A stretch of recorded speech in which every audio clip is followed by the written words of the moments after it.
এবং আমরা জানি এই রাজ্যে মাইনরিটিকে নিয়ে অনেক খেলা হয়। এটা এখন না, এর আগে হতো, এখনো হচ্ছে। এর জন্য একটা মহারাজ আমাদেরকে বলেছে থানসা, একতা। এটা শুধু ত্রিপুরার জন্য থানসা না, আপনাদের মাঝেও এই থানসা, এই একতা রাখতে হবে, থাকতে হবে। এক একজনকে পছন্দ করতে হবে, এক একজনের জন্য মায়া মমতা থাকতে হবে। এগুলি থাকলেই আমাদের থানসা সাকসেস হবে। এই থানসা সাকসেস করার জন্য এই মাইনরিটি সেল আজকে আপনাদের মাঝে এখানে সভা করার জন্য উপস্থিত হয়েছে। তো আমি আশা করব সবাই যাতে এই থানসা যাতে সবাই ধরে রাখুন, এবং ভবিষ্যতে কোনো অসুবিধা হলে আমরা আছি, ওরা আছে, সবাই হেল্প করবে। এর আগেও অনেকে বলে, আমি বিগত 2023 একটা ইলেকশনের ছোট একটা বলছি, অনেকে আছে ত্রিপুরা মাথা যোগদান করে আবার অন্য একটি পার্টির মধ্যে ওরা চলে যাচ্ছে। এরপরে কি দেখা দিয়েছে যে ওদের মাঝে গন্ডগোল হয়েছে, মারপিট হয়েছে।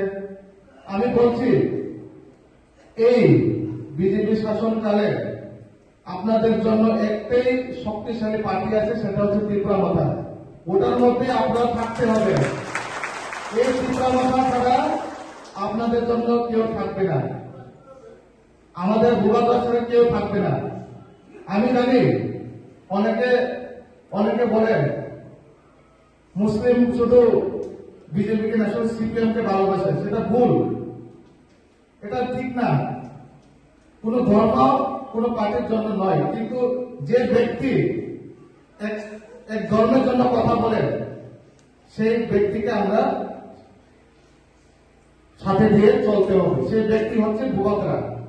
আর এই আগত যে আমাদের ইলেকশন, এই ইলেকশনে আমাদের ভূভাগরাকে আমরা সবাই একসাথে একজোট হয়ে আমাদের ওনাকে জিতাতে হবে, যাতে আপনাদের ভবিষ্যৎ সিকিউর থাকুক, আমাদের ভবিষ্যৎ যাতে টিকে থাকুক। ঠিক না? যেমন ভূভাগরা, অনেকে বলেন ভূভাগরা হচ্ছে ফরিস্তা, মানে আমরা বলি দুধ ফরিস্তা। অনেকে বলেন ভূভাগরা তো শুধু নিজের ত্রিপুরার জন্য কথা বলে, সেটা ভুল। ভূভাগরার কারণে, ভূভাগরার বংশধরের কারণে আপনাদের অনেক কিছু হয়েছে। আপনাদের মসজিদ হোক, অনেকগুলি হোক, কে করেছে? আমাদের মহারাজের বংশধর।